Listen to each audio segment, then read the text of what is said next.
Bonjour à toi et bienvenue sur l'émission En Amour. Moi c'est Nicolas, je suis l'auteur du blog graindecoeur.fr et je te souhaite la bienvenue sur le podcast. On est le 30 mars 2022 et c'est l'épisode 47 que j'ai intitulé Pourquoi c'est parfois difficile d'être en couple. Et je vais partager avec toi 4 dimensions de la relation ou 4 pistes pour essayer de t'aider à comprendre, de comprendre pourquoi, qu'on voit ensemble, pourquoi c'est difficile en fait d'être à deux, qu'est-ce qui se passe quand c'est difficile, souvent quels sont un peu les enjeux, et quelques pistes aussi bien sûr pour quoi faire, comment cheminer, comment avancer, comment régler ces problèmes-là. Parce que c'est parfois difficile, hein. On est à deux, ça va bien pendant 1 an, 2 ans, 3 ans, 5 ans, ça dépend des couples, des fois c'est moins que ça, des fois c'est plus que ça. Et après quand les problématiques commencent à arriver, on a plus tendance en fait, tu as peut-être vécu ça dans ton couple, hein, il y a cette tendance à les accumuler plutôt qu'à les résoudre. Et du coup au début il y a une petite tension ici, puis après il y a ça qui se rajoute, puis après on sent émotionnellement, on se sent moins connecté, on se sent distant, ça se répercute sur la sexualité, sur la communication, sur le bien-être, sur le sentiment d'amour, et on s'éloigne, et on accumule, et à aucun moment en fait on arrive un peu, ou pas assez, on arrive à se rapprocher, à vraiment régler les soucis, à aller au cœur de ce qui se passe, de ce qui se joue, et à avancer tout simplement, et à recréer quelque chose, une équipe, une belle relation, quelque chose de plus fluide, de plus aimant, dans la douceur, dans la tendresse, dans l'amour, dans la bienveillance. Et des fois, on a vraiment le sentiment de, malgré tout ça, d'aimer l'autre très fort, d'avoir vraiment ce sentiment d'avoir un amour très profond pour la personne, mais en même temps, on sait plus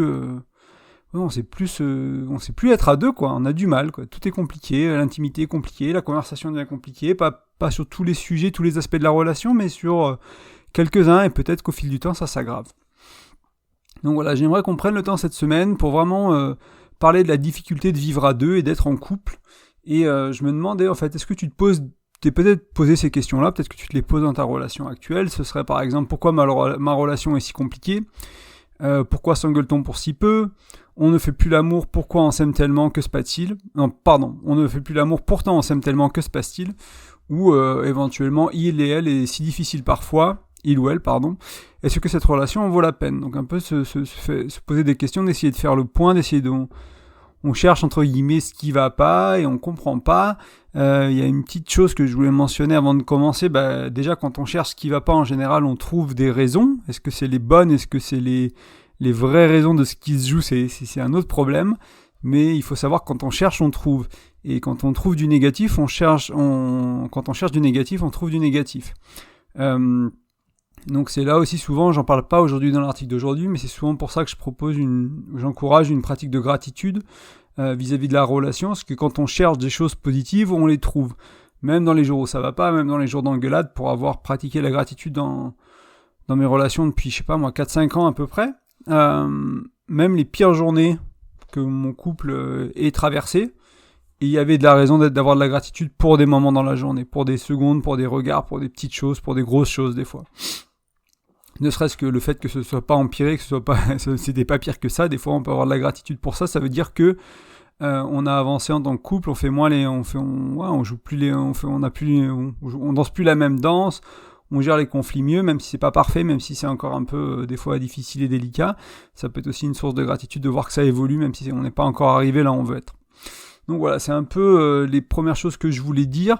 Avant qu'on commence à voir les 4 pistes, je voulais rajouter quelques petits points. Donc le premier, ça va être, il faut comprendre que vivre à deux, co-créer une belle relation, c'est l'une des choses les plus difficiles à faire. Alors il y a des choses très difficiles, hein. Il y a être parent, il y a créer un business avec qui nous correspond et qui à la fois qui nous permet de vivre, etc. Il y a beaucoup de choses qui sont difficiles dans la vie, mais vraiment co-créer une belle relation sur 5 ans, sur 10 ans, sur 20 ans, sur 30 ans, la maintenir l'intimité, la complicité, la communication, le fun, la sexualité, tout, la spiritualité, si c'est important pour toi, c'est vraiment pas facile. Et donc, avoir des difficultés à créer ça, à créer une belle relation, à la maintenir toujours en mode belle relation, il n'y a jamais de problème, c'est probablement impossible. Et il y a des problèmes dans des relations de couple, il y a des tensions, il y a des choses à discuter, ça fait partie de la vie, c'est comme ça, faut l'accepter. Et par contre, il y a des manières de faire mieux. C'est ce que j'essaie d'amener dans ce podcast, dans le blog, c'est des manières de faire mieux, d'aller vers le mieux et d'améliorer un peu les choses, des fois de manière fondamentale, des fois de manière plus superficielle, mais dans les deux cas, de tendre vers le mieux, de faire des premiers pas, d'avoir des cartes de lecture du couple, de la relation à deux, des cartes de lecture qui nous aident vraiment à comprendre ce qui se passe et à avancer. C'est ce qu'on va voir aujourd'hui, on va en voir 4. En fait, oui, et puis rappelle-toi que les problèmes, c'est pas qu'aux autres couples, les couples Instagram où tout va bien, ça n'existe pas, ou ça dure pas. Il faut comprendre que les couples qui durent, ils savent gérer les problèmes, ils gèrent mieux les conflits que les couples qui ne durent pas et qui ont une moins bonne qualité. Souvent, ça fait partie des traits qu'ils ont. C'est pas toujours la seule raison, mais c'est important. Je prends l'exemple parfois de la lune de miel avec mon ex-femme. On était parti au Costa Rica. Si tu regardes Instagram, si tu regardes les photos de vacances, tu te dis, ils ont passé une super lune de miel. C'était super et tout, on est passé 15 jours, on a passé 10 jours à être malade, c'était une crise dans la relation, c'était très difficile pour elle, c'était très difficile pour moi, on s'est pas beaucoup amusé, on n'a pas beaucoup rigolé, il y a eu des beaux moments, encore une fois, même dans les moments les plus durs, il y a des moments magnifiques, et surtout quand on arrive à avancer là-dedans, mais voilà, c'était juste pour te montrer le parallèle entre les belles photos que tu ramènes d'un voyage ou que tu ramènes de ta journée, de ta sortie en ville, de ta crêpe, de ta gaufre, de ton truc, qui peut paraître de l'extérieur. Tes amis peuvent voir ça comme le couple idéal ou comme le couple où tout va bien, mais en fait non, c'est rarement le cas. En fait, il y a souvent des problématiques, et quand tu parles de manière un peu plus intime aux gens, les gens qui étaient proches de nous savaient très bien que ça allait être un vrai challenge, cette lune de miel, et qu'au final on s'en est bien tiré, grâce aux outils qu'on connaît, grâce à tout ça, mais c'était compliqué. Et le couple, ça va pas être facile, il faut pas croire que le couple c'est facile. Et ce qu'il faut, vraiment cette petite histoire que j'avais pas prévu de te partager, elle va vraiment bien avec le prochain point que je voulais amener avant qu'on voit les 4 pistes. C'est que en fait une période difficile, un challenge, une tension, une crise, ça va construire ta relation ou ça va la détruire sur le long terme, une fois que c'est résolu, entre guillemets. Si ça la détruit, en général, c'est pas vraiment résolu. Si tu arrives à résoudre la tension, tu peux construire vraiment ton couple en résolvant les problèmes.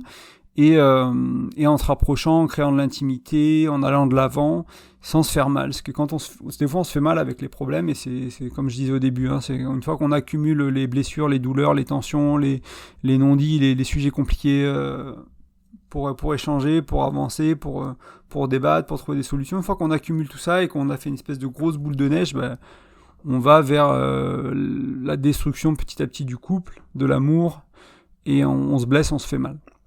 Il faut comprendre que la différence entre construire ou détruire un couple pendant les tensions, c'est en partie un choix, c'est en partie une intention. Ce serait trop facile de dire que c'est que un choix et que c'est à toi de choisir, de dire voilà, cette tension, on va choisir de la transformer et à coup sûr on va y arriver. Le à coup sûr on va y arriver, là il y a un point d'interrogation. Par contre on va mettre l'intention, toi et moi, si tu étais en couple, dans mon couple à moi, si je parlais comme si c'était ma chérie ou mon chéri, peu importe qui t'es, mais voilà, ce côté de créer l'équipe que j'aime bien amener, c'est toi et moi, on va travailler sur transformer cette tension du mieux qu'on peut en quelque chose qui nous rapproche, en quelque chose qui crée l'équipe, en quelque chose qui nous rend amoureux, en quelque chose qui crée de l'intimité, qui crée de la complicité. C'est cette intention que je t'encourage à avoir, en fait, quand tu parles à ta chérie, quand tu parles à ton chéri, quand tu t'exprimes, quand tu réfléchis à une tension, c'est ok, je sais pas si je suis capable, je sais pas si j'ai les outils, je sais pas si on est capable, je sais pas si on a les outils, je sais pas si elle est capable ou il est capable, je sais pas si il ou elle a les outils, mais l'intention qu'on va mettre, toi et moi, nous deux, notre couple, ça va être d'aller vers la complicité. Et ça, c'est essentiel pour avancer, d'avoir des belles intentions. Ça aide, ça tire vers le haut, entre guillemets. Donc voilà, on va passer aux 4 pistes. On va essayer, elle devrait t'aider à mieux comprendre un peu les conflits, pourquoi c'est compliqué, et éventuellement sur quoi il faut avancer. Donc la première piste qui me paraît assez évidente, c'est les 2 piliers du couple selon Gottman. J'en parle assez souvent dans le podcast dernièrement. Pour ceux qui écoutent régulièrement, vous devez être à l'aise avec ça, j'espère. Donc c'est les 2 piliers du couple, c'est la confiance et l'engagement. Donc c'est les piliers de la maison, dans sa représentation graphique qu'il en fait. C'est les 2 piliers de la maison, c'est les 2 murs fondateurs de la maison, et puis après on remplit la maison avec plein d'autres choses, mais c'est vraiment les fondations. Donc j'en ai parlé beaucoup dans l'épisode de la semaine dernière, donc l'épisode 46, donc je vais pas trop prendre de temps aujourd'hui là-dessus, comme ça on va développer un peu plus les autres pistes, mais il fallait que je commence par ça, pour vraiment, ça me paraît essentiel, avoir des bonnes fondations sur un couple, savoir cultiver la confiance, savoir cultiver l'engagement, aussi dans les 2 cas c'est un choix, on choisit de se faire confiance, on choisit de s'engager, et là aussi il y a de la pratique, c'est-à-dire que la confiance et l'engagement, ça s'abîme. Des fois on a peur de le faire, on a peur de faire confiance pour si, parce qu'on est en insécurité, on a peur de s'engager dans tel projet, je sais pas moi, ça peut être des enfants, d'acheter votre premier truc à deux, de se marier, de vivre à deux, hein, des fois des choses un peu plus, on va dire, qui viennent un peu plus tôt dans la relation, ne serait-ce que faire l'amour quand on est plus jeune, la première fois, coucher ensemble, c'est un engagement, ça fait peur, il faut de la confiance pour ça. Et donc voilà, il faut comprendre que c'est les deux fondations du couple. Même sur le blog, hein, j'ai plein d'articles où j'en parle, c'est vraiment quelque chose qui, pour moi, cette pièce-là du Dr Gottman, je la trouve vraiment pertinente en fait. Et elle me parle beaucoup et je trouve qu'elle a aidé beaucoup de gens dans mon entourage quand j'en parle. Et moi, quand j'ai eu des problèmes dans mes relations de couple, ça a toujours été une bonne manière de retourner à ça, de dire voilà, quels sont les endroits où je fais pas confiance, quels sont les endroits où j'ai le sentiment qu'elle me fait pas confiance, quelles sont mes peurs de m'engager, quelles sont mes peurs autour de l'engagement, est-ce que j'ai la croyance que de toute façon je suis pas aimable et du coup je finirai toujours seul. Bah oui, si j'ai cette croyance-là, ça va me gêner, entre guillemets, ça va me faire freiner vis-à-vis de mon engagement, parce que j'ai pas le sentiment que la relation, elle va durer éternellement, parce que j'ai pas le sentiment d'être aimable, je vais pas avoir peur d'être trompé, je vais avoir peur d'être largué, je vais avoir peur de tout ça. Donc regardez un peu ces peurs aussi, regardez un peu ce qu'on a envie d'amener autour de l'engagement et de la confiance, en disant, bah voilà, moi j'ai envie de te faire confiance de telle manière, et j'ai envie que toi tu me fasses confiance de telle manière, et du coup réussir à créer ça, dans la relation, le déposer chez l'autre, à l'autre, entre guillemets, de dire ça à votre partenaire, de dire moi, je vais amener ça au niveau de la confiance, j'ai amené ça au niveau de l'engagement, ta partenaire fait pareil, et après vous échangez, tu dis ben voilà, moi mon attente ce serait ça, et qu'est-ce que t'en penses, et avoir peut-être simplement une conversation autour de l'engagement et de la confiance, et se demander, c'est une question moi que je me pose de temps en temps, c'est quels sont les endroits dans lesquels j'ai pas confiance en ma chérie, quels sont les endroits dans lesquels je sens qu'elle a pas confiance en moi. C'est pas noir et blanc la confiance, l'engagement non plus, c'est jamais du 0 ou 100, c'est jamais j'ai pas confiance du tout, c'est des fois j'ai un petit doute, des fois je suis à 80 sur 100, des fois je fais pas confiance, etc.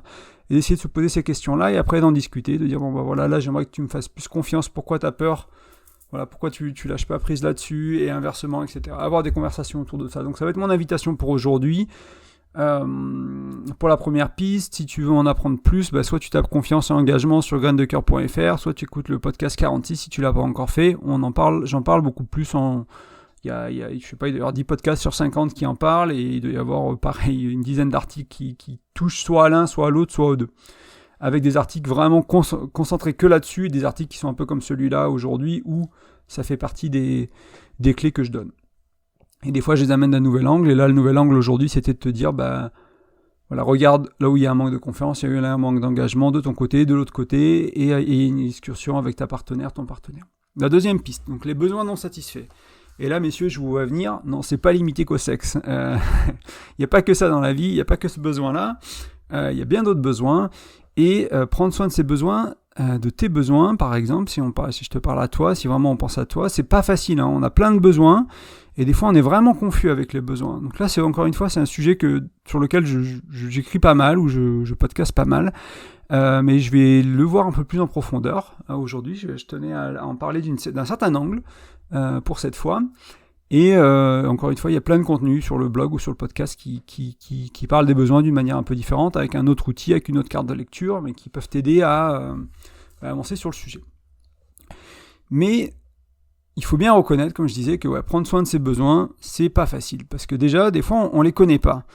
Des fois, on a cette insécurité qui est là, on a ce sentiment d'avoir envie de recevoir de l'amour, de recevoir quelque chose qui nous sécurise, qui nous rassure, mais on ne comprend pas vraiment c'est quoi notre besoin. Est-ce qu'on a besoin d'entendre un « je t'aime » ? Est-ce qu'on a besoin d'un câlin ? Est-ce qu'on a besoin d'une preuve d'amour ? Est-ce qu'on a besoin d'avoir une conversation ? Enfin, c'est pas toujours facile. Donc aujourd'hui, on va distinguer deux types de besoins. Il y a les besoins de surface. Donc un besoin de surface, ça peut être aller se promener à deux, par exemple, faire une balade, faire un câlin, cuisiner ensemble. Donc souvent, un besoin de surface, c'est quand il y a une envie précise, et souvent une action précise. C'est-à-dire qu'on va faire quelque chose ensemble. On va aller au restaurant, on va aller faire ci, etc. Donc ça, c'est la surface. Ça veut dire qu'en dessous, il y a un autre besoin ou plusieurs autres besoins qui vont nous donner l'envie de faire une activité, une action. Et ma suggestion, qui est pas vraiment la mienne, j'ai un peu simplifié un concept de Tony Robbins, donc qui est coach en dev perso mondialement reconnu pour son travail et ce qu'il fait, les séminaires qu'il fait, c'est qu'en fait, en dessous de cette surface, en dessous de l'action, il y a des vrais besoins. Donc là, ça va être plus, je sais pas moi, un besoin de reconnaissance, un besoin d'amour, un besoin de tendresse, etc., etc. Alors lui, il a un système avec 6 besoins. C'est les 6 besoins humains de Tony Robbins. Donc tu tapes ça sur graindecoeur.fr, tu vas tomber sur des articles qui en parlent, ou des podcasts, ou tu tapes dans Google 6 besoins humains Tony Robbins, tu vas trouver d'autres personnes qui en parlent aussi. Aujourd'hui, je vais pas trop expliquer ce système-là, parce qu'il est déjà bien expliqué sur le blog à d'autres endroits. Je voulais te l'amener un peu différemment. Cette idée, voilà, il y a des vrais besoins, on va les appeler comme ça aujourd'hui, donc amour, tendresse, écoute, désir, bienveillance, etc. Et en fait, admettons que tu as un besoin d'amour, donc tu es avec ta chérie, tu es dans le salon, tu te sens peut-être un peu insécure, tu te sens pas très bien, tu es là, tu as envie d'entendre un je t'aime, donc peut-être que tu vas dire je t'aime, tu vois, je t'aime ma chérie, puis tu es un peu là en mode vas-y, la réciprocité, ça existe, et où tu vas faire un câlin, où tu vas faire un truc, tu vas ranger le frigo, tu vas essayer de trouver une manière d'attraper l'attention, etc., etc. Et une fois moi, ce que je le vois, j'ai des manières de faire ça des fois quand j'ai envie d'entendre un je t'aime, quand j'ai ce besoin d'amour, que j'ai besoin d'affection et que j'ai du mal à me le donner. Souvent, c'est qu'on a du mal à se le donner quand on a besoin que l'autre nous le donne. J'ai certaines habitudes, on va dire, certaines manières de l'exprimer. Et maintenant, ma chérie, elle le voit venir à 3 km et puis on en rigole, quoi. Et puis voilà, et puis des fois, c'est moi qui prends soin de mon besoin, des fois, c'est elle. Voilà, c'est OK, il n'y a pas besoin de toujours... on parlera un peu plus tard, c'est la 4e piste, mais on parlera un peu de comment satisfaire les besoins, enfin, différentes manières, mais c'est pas toujours qu'à l'autre de satisfaire nos besoins, ça peut être aussi à nous ou à d'autres personnes. Donc voilà, l'idée ici de comprendre et d'apprendre à faire la différence entre les faux besoins, on va dire, ou les besoins de surface et les vrais besoins, et à comprendre nos vrais besoins et ensuite à les exprimer. Et exprimer nos besoins, c'est pas facile, parce que des fois c'est très vulnérable, ça tourne autour de la sexualité, si on a des besoins un peu coquins, on va dire, d'une certaine manière, autour de zones du corps ou d'une manière de faire l'amour qui peut être jugeable, ou on a peur qu'elle soit jugeable, jugée par l'autre. C'est des choses qui peuvent être très difficiles à amener, autour de l'émotionnel aussi, besoin d'être réconforté, besoin d'être aimé, besoin d'être pris dans les bras, etc. Des fois, c'est difficile que tu sois un homme, une femme. Voilà, c'est des choses qui sont pas faciles selon nos histoires, selon nos traumas, nos blessures. Il y a vraiment des besoins qui sont durs à exprimer. Et souvent, ce qui est compliqué avec les besoins, c'est qu'on manque de conscience. En fait, on se rend pas vraiment compte qu'ils sont là. Ils jouent un peu. Moi, ça s'exprime pas mal avec mon enfant intérieur. Des fois, mon enfant intérieur, je sais pas, il a plutôt 6 ans, on va dire. Et du coup, je me comporte un peu comme un enfant, quoi. C'est ce côté... où je sors de mon homme, je suis plutôt dans mon enfant intérieur, et je me comporte un peu comme un enfant, et c'est là souvent qu'il y a cette action-là, on va dire, cette chose-là qui me fait un peu miroir de me dire, prends soin de tes besoins, en fait, ou éventuellement c'est ok de demander à quelqu'un de m'aider, ou d'en prendre soin pour moi de temps en temps aussi, mais ce côté, je sais quand je suis dans mon enfant intérieur, comme ça, que je parle un peu comme un enfant, que je suis dans cette énergie-là, que j'ai des besoins pas satisfaits. Et si je laisse mon enfant intérieur prendre le dessus et que j'ai pas de conscience, on va dire, autour de ça, des fois je me mets dans des énergies assez basses, je commence à bouder pour attirer l'attention. Si je suis triste, on me donne de l'attention, etc.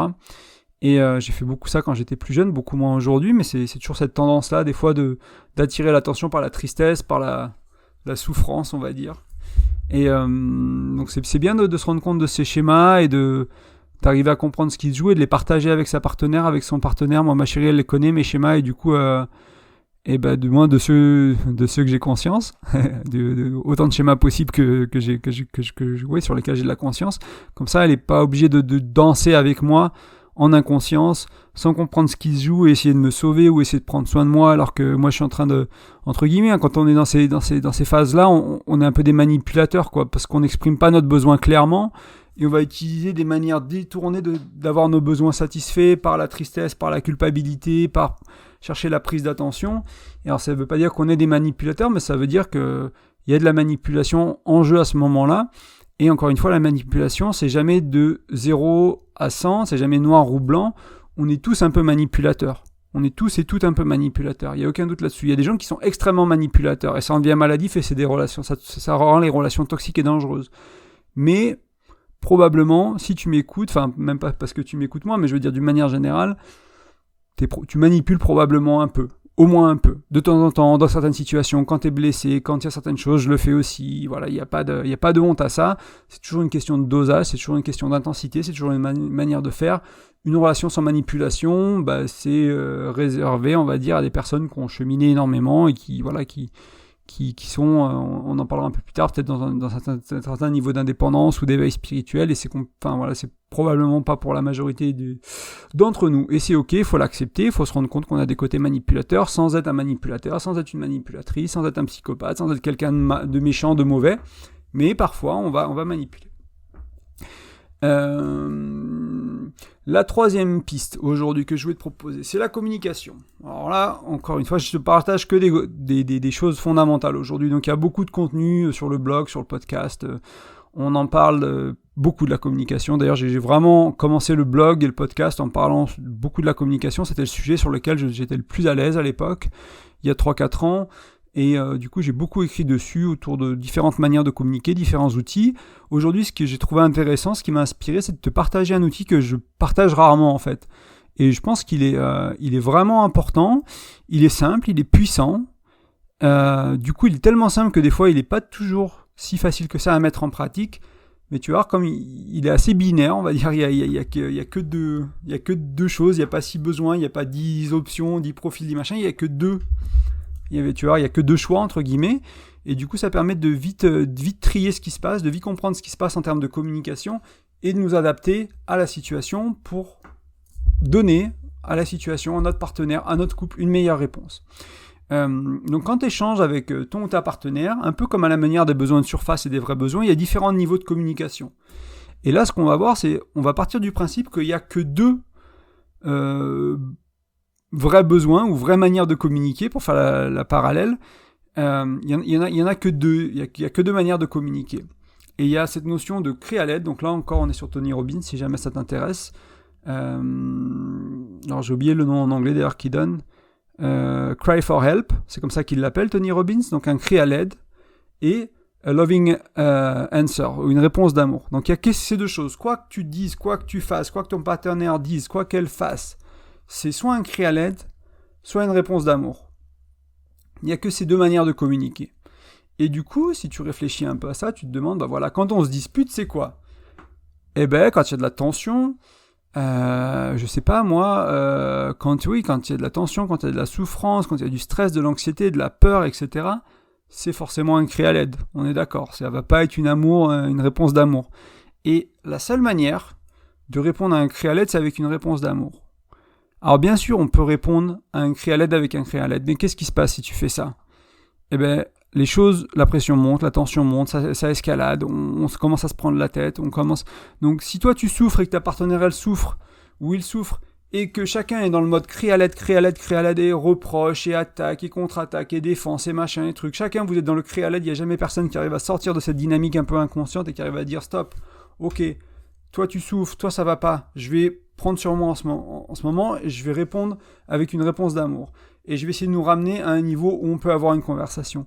Tant que c'est pas là, tant qu'il y a pas, vous n'êtes pas sorti de la crise dans ton couple, quand vous n'êtes pas sorti de la crise, il y a cette tension-là, c'est pas possible de résoudre vraiment les problèmes en crise. D'ailleurs, il y a beaucoup de gens qui vont vers la thérapie, qui vont vers le coaching, qui vont se faire accompagner au moment de crise. Ils attendent la crise pour se faire accompagner. Quand on est en crise, on gère la crise, c'est tout, quasiment. On ne fait pas des changements de fond pour que la crise n'arrive plus à l'avenir. Moi, quand j'ai travaillé en thérapie, j'ai rarement travaillé en thérapie quand j'avais une crise. Ça m'est arrivé parfois, dans mon couple, dans ma relation, j'étais trompé, etc. Donc j'ai repris un rendez-vous avec ma psychologue pour être sûr avec ma psy à l'époque, pour être sûr de... Est-ce que je gère bien émotionnellement cette situation ? On a décidé de rester ensemble malgré la tromperie, etc. Est-ce que moi je fais le travail, on va dire, qu'il faut pour recréer la confiance, recréer l'engagement dans la relation, sans me blesser, en processant mes émotions, en me laissant l'espace de pleurer, d'être triste, mais en même temps d'aimer, etc. C'est pour ça que j'avais travaillé un peu sur le coup, donc dans le moment de crise, mais ça ne résout pas les problèmes de fond, ce travail-là. Après, plusieurs fois dans ma vie, je me suis dit, là, je vais reprendre la thérapie, il ne se passe rien, entre guillemets. Il n'y a pas de crise, il n'y a rien, mais c'est le moment d'aller travailler en profondeur, parce que ma vie, elle est stable, ma vie, elle est bien, ou elle n'est pas si bien, mais Voilà, il y a pas la crise à gérer, du coup on peut travailler en profondeur. Donc c'est une bonne chose de réfléchir quand tu te fais accompagner, que ce soit par un coach, etc. N'attends pas les problèmes en fait. Oui, s'il y a un problème, fais-toi accompagner pour gérer le problème du mieux que tu peux. Mais après, ça peut valoir le coup de se faire accompagner quand a priori tout va bien. Comme ça, tu fais le travail de fond nécessaire pour que ça n'arrive plus ou ça arrive moins ou avec moins d'intensité. Je vais relire un peu mes notes parce que j'ai pas traité ce point-là exactement dans l'ordre que j'avais mis, mais normalement j'ai tout couvert.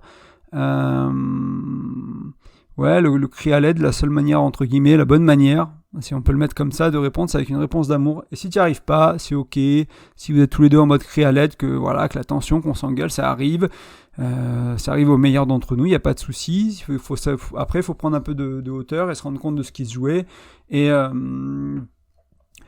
essayer de faire mieux la prochaine fois ou revenir sur la conversation d'un autre angle quand les émotions sont passées, quand ça va mieux, etc. Ce que je voulais rajouter, tiens, il y a encore un point que je voulais rajouter sur cette troisième piste, c'est pas parce que c'est écrit un cri à l'aide, que c'est formulé de cette manière-là, que ça veut dire aller sauver l'autre. On n'est pas là pour sauver l'autre. Le cri à l'aide, il faut le voir comme je souffre. Voilà, c'est quelqu'un qui va dire, qui va lever la main, qui va dire je souffre. Je souffre de solitude, alors je vais être méchant, je vais te faire des reproches, je vais te faire des critiques. Je souffre d'avoir un manque de contrôle dans ma vie parce que je travaille trop, et puis il y a les enfants qui m'imposent leur rythme et ça, et du coup je vais être en mode contrôle sur la relation, sur le chéri, sur la chérie, sur où on range les vêtements, machin. Il y a une souffrance, et cette souffrance, on va la transformer en action. Et c'est pas l'action, encore une fois, qu'il faut aller voir, c'est la souffrance, c'est ce qu'il y a en dessous. Donc faut jamais rester à la surface, il faut aller voir ce qu'il y a en dessous. Et le cri à l'aide, ça nous aide à comprendre qu'il y a quelque chose qui se joue en dessous de la surface. Voilà, donc ça veut dire, quand l'autre est en mode cri à l'aide, si notre chéri est en mode cri à l'aide, ça veut dire qu'on va répondre du mieux qu'on peut avec accueil, bienveillance, douceur, patience.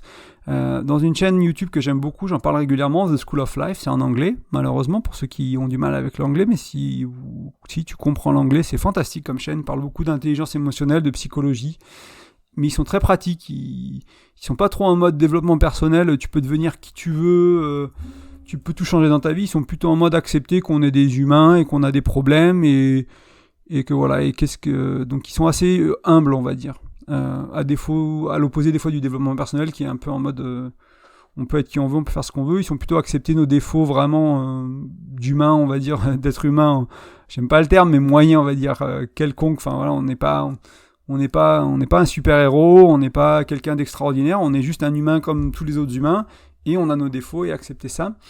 Et il parle beaucoup de traiter notre partenaire comme si c'était un enfant.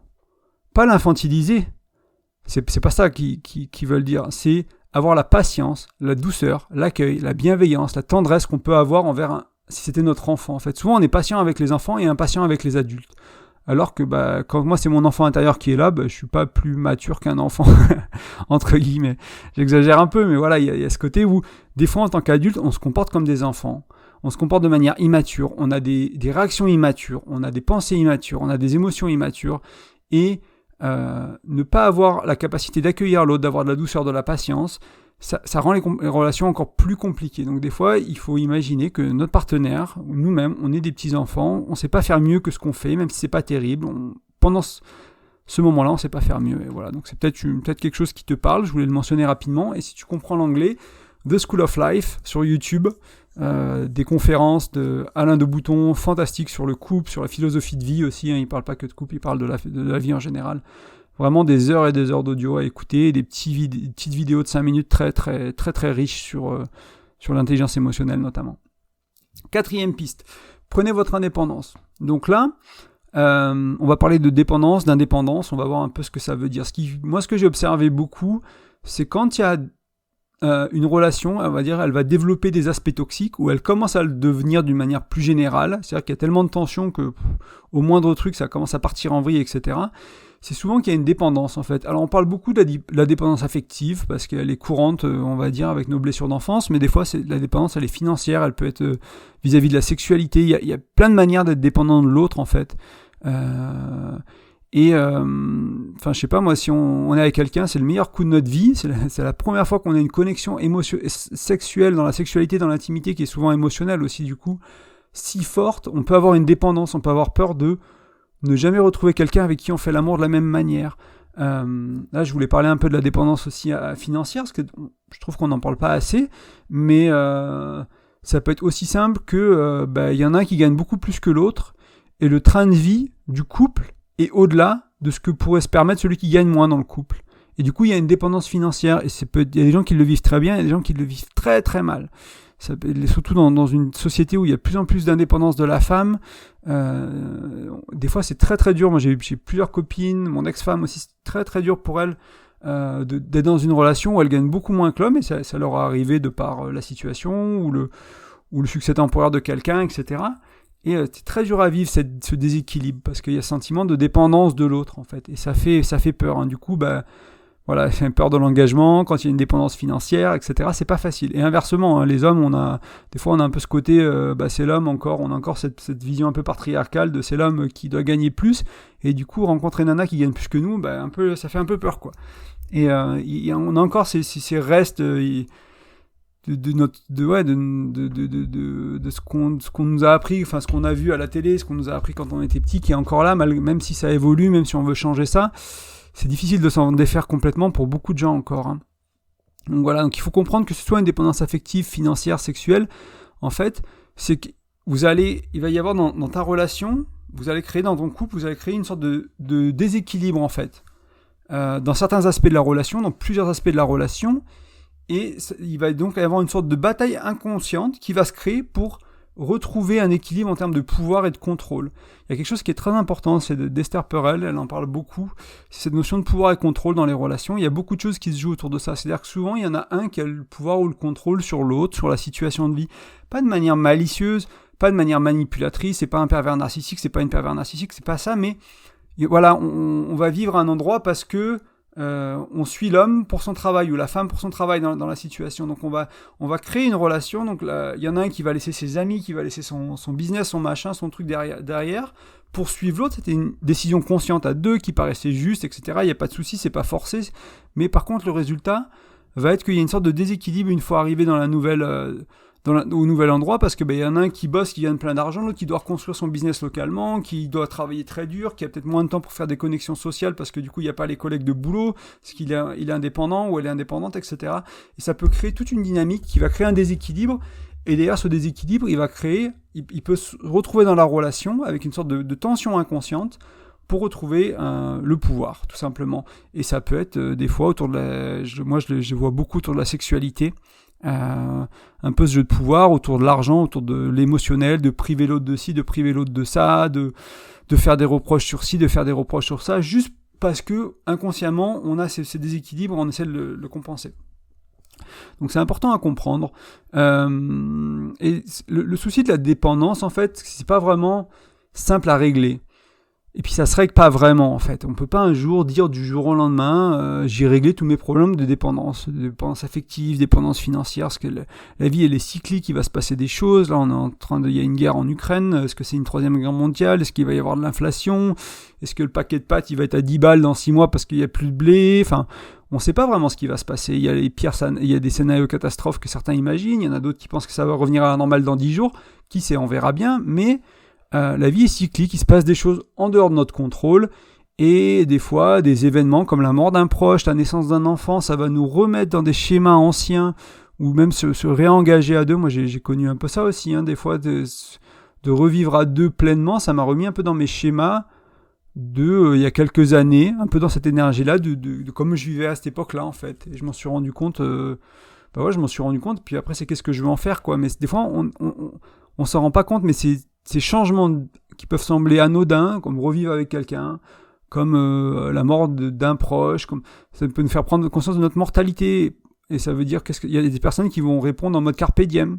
Il y a des gens qui ont été fidèles 30 ans toute leur vie, ils ont la cinquantaine, la quarantaine, ils n'ont jamais trompé, etc. Bam, ils perdent quelqu'un, ils perdent la maman, ils perdent le papa, ils commencent à avoir des affaires, ils commencent à avoir des coups d'un soir, des machins, à tromper leur chérie, parce qu'il y a cette notion de mort qui est là, qui leur fait peur et qui est compliquée à gérer. Donc voilà, il faut comprendre que c'est pas stable et ça va changer. Et du coup, on peut pas vraiment régler, pour revenir un peu à mon point, ça se règle pas vraiment définitivement. Donc encore une fois, on va être sur une sorte d'axe de 0 à 100 ou de 1 à 100, on va régler un peu notre dépendance affective, notre dépendance, etc. Mais moi, ce que je trouve intéressant avec la notion de dépendance ou de prendre son indépendance, c'est que, en fait, plus on le fait, plus on fait ce travail, ça nous permet d'avancer, ça nous permet d'améliorer la qualité de notre relation. Et cette dépendance qu'on a, elle va être de moins en moins pesante sur la relation. Elle va créer de l'espace pour de la légèreté, pour de la tendresse, pour de l'amour, pour de l'accueil, pour de la bienveillance. Parce qu'il n'y a pas... Quand on est dans la... Moi, il y a un mois, j'ai vécu une période de 2-3 semaines où j'avais des insécurités immenses. Vraiment, il s'est passé 2-3 choses, ça a vraiment chamboulé mes insécurités. À plusieurs niveaux, hein, dans ma vie professionnelle, dans ma vie personnelle, au niveau de mes finances, dans mon couple, etc. C'était un peu une sorte de tendance de fond. Toutes ces insécurités qui sont ressorties, mais à l'inertie que ça a mis dans mon couple, dans la relation, dans les échanges, les conversations qu'on a eues, alors c'était important que ce soit là. Ça a duré quelques semaines, ça va, c'est gérable, j'ai essayé de le gérer du mieux que j'ai pu, tout en m'autorisant à le vivre, sans le mettre sous le tapis, vraiment, en le vivant, en travaillant dessus, en essayant de me recentrer, en essayant de voir la valeur que j'amène dans mes relations au travail, via le blog, dans ma relation de couple, pourquoi les gens m'apprécient, etc. Et j'ai dû faire un travail sur moi, et du coup, aujourd'hui, j'amène beaucoup plus de légèreté dans le couple, mais si j'avais amené ça pendant 1 an, pendant 6 mois, pendant 2 ans, c'est compliqué, hein, parce que ça pèse un poids très lourd sur la relation. Donc, en travaillant sur ça, et peut-être qu'il y a 5 ans, ça m'aurait pris 6 mois ou 6 semaines, où j'en serais jamais sorti de cette phase d'insécurité. En fait, aujourd'hui, j'en suis sorti, ça a pris quelques semaines, ok, mais j'en suis sorti, peut-être qu'elle reviendra demain, peut-être qu'elle reviendra dans 3 ans, j'en sais rien, mais j'ai appris à en sortir plus rapidement qu'avant, j'ai des meilleurs outils qu'avant, je suis plus centré qu'avant, j'ai une meilleure amour de moi, estime de moi, etc. Et du coup, j'en sors plus vite. Tout ça pour te dire que quand tu avances sur ce chemin-là, tu vas moins plomber ta relation, et c'est super important. Donc c'est vraiment un point sur lequel je pourrais t'encourager. Et la dépendance affective, hein, bien sûr, ou financière, ou sexuelle, elle peut être liée à nos blessures du passé. Hein, donc c'est pas surprenant, tu le sais sûrement, je vais pas trop développer ça, c'est de la psychologie, on va dire. Tout le monde, plus ou moins, devrait être d'accord avec ça. Ce que je voulais préciser, et je l'ai mis, c'est un peu une dépendance qui est un peu hors du couple. Des fois, notre dépendance, pour se dire indépendant, on va dire, moi je suis indépendant, on va mettre une dépendance à l'extérieur du couple. Donc c'est un peu un échappatoire à le couple. Donc ça peut être, je sais pas, l'abus d'alcool, l'abus de drogue, les jeux d'argent, les jeux vidéo, le porno, être addict au sport, être addict à une collection, à, je sais pas moi, à quelque chose d'autre, aux marches en solitude dans la nature, peu importe quelle que soit l'addiction, entre guillemets, ou ce qui peut être vu comme une addiction, des fois on pense être indépendant, en fait c'est parce qu'on sait pas être, on sait pas vraiment être, on sait être indépendant si on est seul, on ne sait pas être indépendant quand on est à deux, et ça pose problème bien sûr quand tu es en couple. Et c'est un échappatoire à la relation à deux, à l'engagement. Je te rappelle que le pilier du couple c'est l'engagement et la confiance. Donc si tu es très indépendant et que tu es solide, tu es bien ancré, il peut y avoir un très fort niveau de conscience, mais par contre si tu sais pas être indépendant dans un couple à deux, il y a un problème au niveau de l'engagement. Ton ou ta partenaire va comprendre que en fait t'es pas disponible, en fait émotionnellement, mentalement, t'es ailleurs, et c'est ok. Il faut juste en avoir conscience, je juge pas du tout, hein, c'est ok, il n'y a pas de problème. Si toi t'es ok avec ça en plus, si c'est comme ça que tu veux vivre ta vie, tu es à fond dans le sport, tu es un athlète, tu veux vraiment y aller, et tu comprends que ça aura un impact énorme sur tes relations de couple, et que c'est là où tu en es aujourd'hui, c'est ce que tu veux jusqu'à tes 30 ans, jusqu'à tes 35 ans, avant de considérer une famille, j'en sais rien, c'est parfaitement ok. Si c'est aligné, si tu es ok avec ça, c'est parfait. Si là où c'est un problème, c'est quand tu veux peut-être créer une relation de couple aujourd'hui. Et c'est là, il va y avoir des priorités un peu contradictoires, il va falloir trouver une sorte de solution à ça, trouver une alternative, un équilibre, et voir ce qui est le plus important vraiment. Est-ce que c'est le couple? Est-ce que c'est cette addiction, entre guillemets, ou cette passion? Est-ce que cette passion est là pour échapper à la réalité, échapper au couple, échapper à la vulnérabilité que ça demande d'être à deux et de créer une belle relation? Ou est-ce que c'est vraiment une passion, quelque chose qui te nourrit? Et les deux sont possibles. Il y a sûrement même des nuances entre les deux. Donc pour conclure ce podcast, j'aimerais te rappeler qu'aujourd'hui, on a vu 4 dimensions de la relation, ou 4 pistes de pourquoi ça va pas, pourquoi c'est tendu dans ton couple. Il y a les piliers du couple, donc confiance, engagement. On a vu les besoins aussi, qu'il y avait des besoins, on va dire, plus de surface et des besoins plus vrais ou plus profonds. Et il faut aller chercher les besoins plus en profondeur. Comme ça, quand tu as trouvé ton besoin profond, tu peux le régler à la surface de 10, 100, 1000 manières différentes. Si tu as besoin d'amour, tu n'es pas obligé d'aller manger au restaurant avec ta chérie. Tu peux aller faire plein d'autres trucs pour satisfaire un besoin d'amour. On a vu aussi, et je voulais juste mentionner que les besoins, parce que je pensais que j'en parlais dans la 4e partie, mais j'en ai pas parlé, les besoins peuvent être satisfaits par toi, tout seul, comme un grand, tu peux faire ça. C'est important d'apprendre à satisfaire ses besoins de différentes manières, avoir différents outils, différentes personnes dans notre vie. notre chérie, bien sûr, bien entendu, c'est aussi important. Il y a des besoins qui vont satisfaire à deux, mais ça peut être aussi nos proches, nos amis, notre famille. Ça peut être lire un livre, ça peut être, voilà, si on a besoin d'être stimulé intellectuellement, on n'est pas obligé d'avoir une conversation avec notre amoureuse. On peut aller lire un livre ou regarder une vidéo, une interview qui est stimulante intellectuellement, par exemple. C'est aussi une option. Et voir si ça marche. Donc ça, c'est les besoins. On a vu beaucoup au niveau de la communication. Donc cette histoire de cri à l'aide et de réponse d'amour, et enfin cultiver un certain niveau d'indépendance, de trouver un équilibre, de se rendre compte de nos dépendances, est-ce que c'est des échappatoires ou est-ce que c'est des passions, etc. Donc voilà, c'était les 4 piliers que je voulais partager avec toi. Je te conseille, si tu veux explorer en fait certaines dimensions plus en profondeur de ce que j'ai vu, ou ces pistes, etc., écoute le podcast, continue à lire les articles du blog, j'en parlerai davantage dans les semaines et les mois à venir, les années à venir. Tu peux aller sur le blog, comme je te disais, tu tapes graindecoeur.fr, tu vas trouver, tu tapes engagement et confiance, engagement, confiance, séparément, tu tapes... les 6 besoins humains, Tony Robbins, etc. Tu vas tomber sur des contenus et tu peux aussi aller te renseigner ailleurs. Il n'y a aucun souci avec ça. Il y a plein d'autres blogs et de sujets, de personnes qui parlent de ça très bien et qui peuvent t'aider à avancer. Peut-être ils auront des outils qui te parlent mieux, etc. Il n'y a pas de problème. Mais moi, mon encouragement à moi, on va dire pas le but ultime peut-être, c'est peut-être pas la bonne manière, j'ai pas la bonne manière qui vient, mais si je peux t'aider à aller sur un certain chemin qui n'est pas nécessairement le mien, mais qui est un chemin d'avancée, de créer un couple qui te correspond mieux, de travailler sur toi pour régler certains problèmes, tes insécurités, etc. Comme moi, des personnes, j'ai écouté, j'ai entendu, j'ai lu il y a 10 ans, un peu plus de 10 ans maintenant, m'ont aidé à faire ça parce qu'elles m'ont inspiré, elles m'ont donné un outil, puis j'ai fait « Ah, c'est super cet outil, je connaissais pas », et puis j'en ai découvert un autre, puis j'ai lu ce livre, puis j'ai lu cette vidéo, j'ai écouté cette interview. Si je peux renforcer ton envie, si elle est déjà là, ou la créer, ou l'aider à la créer, pour moi, le résultat... Tout est bon, même si tu fais ça ailleurs, peu importe. Et si tu veux vraiment aller plus loin, je propose un accompagnement, que ce soit toi tout seul, entre guillemets, que tu sois célibataire ou en couple, ou ton couple, tout simplement.